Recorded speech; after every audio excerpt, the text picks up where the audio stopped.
Someone wants to know, have you ever layered multiple escorts for one client and why?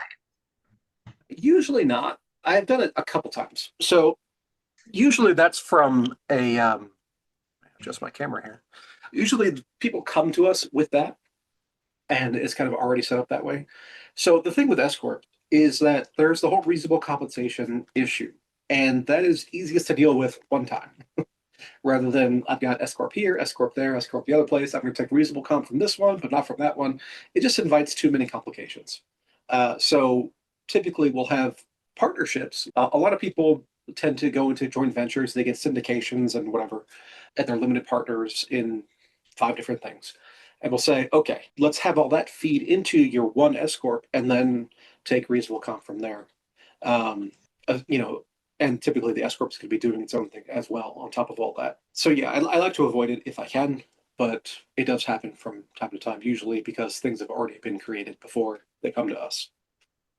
There can be situations where a married couple or father and spouse have different things going on. They each have their own S corp. That can happen. That's probably the only standard situation where we do that. But yeah, it's generally try Yeah. to avoid it. Mm. Yeah, so one of our clients just asked something really interesting, boss. So if someone owns two businesses, when should we split their expenses or keep them together? Yeah, so if you want to be really rigorous about it, each business should be allocated its own things depending on usage or percent time involved. So let's say you've got two businesses and you use your personal vehicle for both of them. You should keep two different lists of logs and say, okay, 30 miles today went to business A, 60 miles next week went to business B, and actually just do the apportionment instance by instance, and then you allocate appropriately. So that's the ideal way. Very few people actually do that because it does take that extra management work of handling all that. But that's what I'd like to see. And yeah, we'll leave that one there. Allocate accurately. That's the answer. Okay, understood. So it looks like another question just came in, Neil. Someone wants to know what's one tax topic you wish more EAs or CPAs actually understood? For those who don't know, EA is a enrolled agent. So Yes. CPA is an industry standard where there's a AICPA, which is a governing body, and each state has their own qualifications for becoming CPA. CPA certified public accountant. One of the modules of getting your CPA is tax, but they do other stuff. They do public accounting, which is not relevant to 99% of people. EA is an IRS designation where there's a series of tests, and if you pass all three versions or all three sectors, then you're considered enrolled by the IRS. We have both at Pet Sherpa. But yeah, what do I wish more EAs knew, more CPAs knew? And this is more of a general point, I guess. So when I came up in the tax world, so just back to my story for a second. So I owed all this money. I ignored it for years and years. They started garnishing my wages. So at the time, I was tutoring high school kids. So I went from making peanuts to nothing. And I was like, oh, now I got to fix this because I had ignored it for like 2 years. And then in the process of trying to fix my problem, I ended up finding somebody who was able to help me. He was a former Wall Street tax attorney, and he helped me fix my problems. And in the process, I started working for him, and he started showing me, the kinds of stuff that he did. And I was with him for about 10 years. The thing I did not appreciate at first, it took me years to realize this, was that the things I was learning there were very, very different than what everybody else in the tax world does. So most tax professionals, whether it be EA, CPA, ERO, whatever their designation is, they're focused on what we call compliance, which means filing the forms. Now, the forms do need to be filed correctly. That's true. But where I focus, where Tax Sherpa focuses, is on the strategy side, on the planning side. It's not enough to say, okay, client gives me papers, I put papers in forms, we file forms, and that's the end of it. But that's what the vast majority of tax professionals do. So what I wish they knew or understood or cared, it's hard to say which is the driving factor, Yeah. is that it's like, hey, you have an opportunity to work with your client to save them thousands of dollars. Thousands, sometimes it's tens of thousands, sometimes it's, six figures, seven figures. I've got, multiple stories of saving clients seven figures, but but they have to be making more in order for that to work, right? Because there's only a percentage difference in things because taxes are assessed on percentages.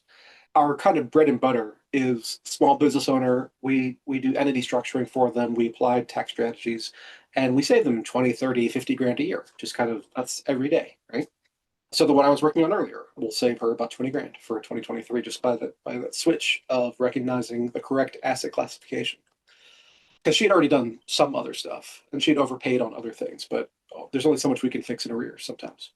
But like one of my favorite stories is that a woman comes to me. This is back when I was at my old firm. We used to do all in person. So she comes to me, she brings her last three tax returns.